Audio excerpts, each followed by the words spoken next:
Hi, this is Edwin Patterson. Today we're looking at the Book of Mormon vocabulary test, the 32nd word of 60. My contention is if you go through the 60, you will see words that I do not believe Joseph Smith could in any way have known, maybe how to spell them, certainly how to define them. And so it's arbitrary. You're going to look at them and say, I'm not sure what I think, but as you go along, we're over half now. Could Joseph have known these words? And that's a challenge for the antis. They have to create a Joseph Smith history that allows for education, training, vocabulary learning, because I said this once before, but maybe twice, I'll say it again. All words that you and I have are learned. We gain them through the experience of life, through education, through reading, through other ways.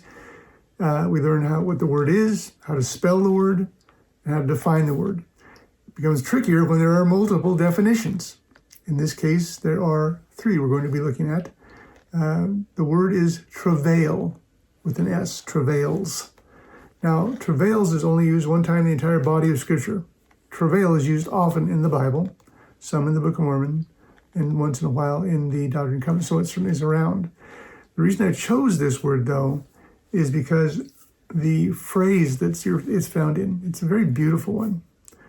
And again, did Joseph have any literary ability to create beauty with words opposed to just trying to get the words out? Hard for the antis to do because this evidence of words used goes against the theory that Joseph could have created this on his own. It was created by God. Okay, so let's take a look at this a little closer. So this is found in Mosiah 29. This is the very end of Mosiah. King Mosiah has talked to the people. There's a pause. Mormon, who is the editor of the Book of Mormon, is going to put some words in here. He wants to capture a feeling, and he does it very well. Very interesting how he goes about it. So I'll read just a little bit first. We'll talk about what's going on, and then the word will come. So we are in Mosiah 29:33. And many more things did King Mosiah write unto them, unfolding to them all the trials and troubles of a righteous king. He's weighed down, because it isn't just like, hey, I'm a king, I can do anything I want. In fact, just a few verses down from here, he's going to talk about the disadvantages of a king ruling over them, because they can be evil. They can be power hungry. They can do things that are not in alignment with the good of the people. So a lot of things are going on, but he's expressing, so I'm going to assume here, Mormon is reading the words of Mosiah.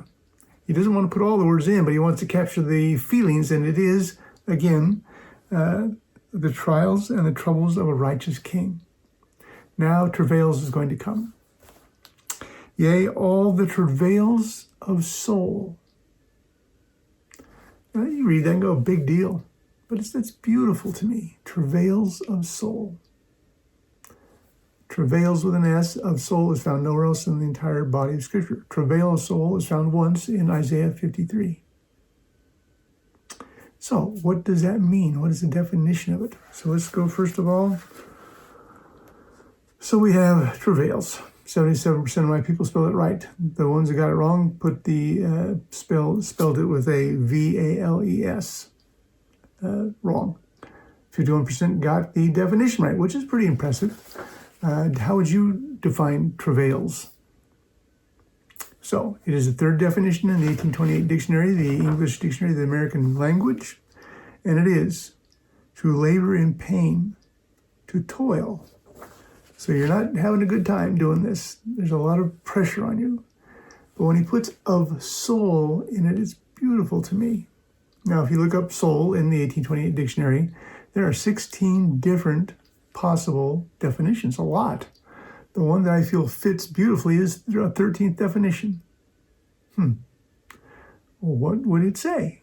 So I'm going to just read it to you here. It's short. The heart or affection. So let me put that together for you and just tell you how I see it. King Mosiah has written a missive, and he's sending it out to the people.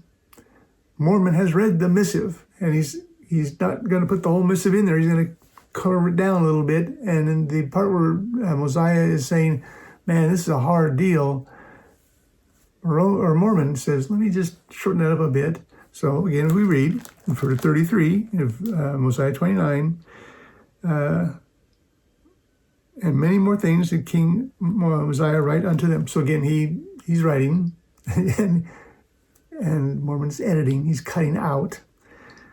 Unto them of the trials and the troubles of a righteous king. So there are issues that go on with any king who's trying to be righteous.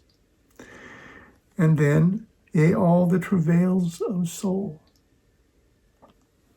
Let's kind of put those two definitions together, travails and soul, and see how that kind of looks. Travails, to labor in pain,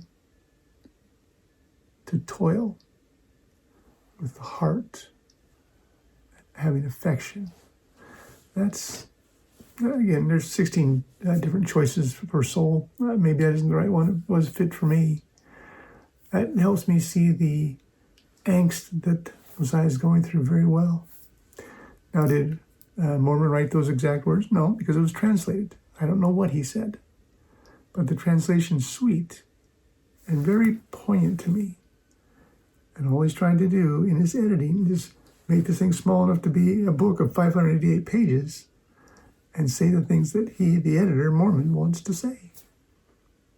He does it very well there, in my particular opinion.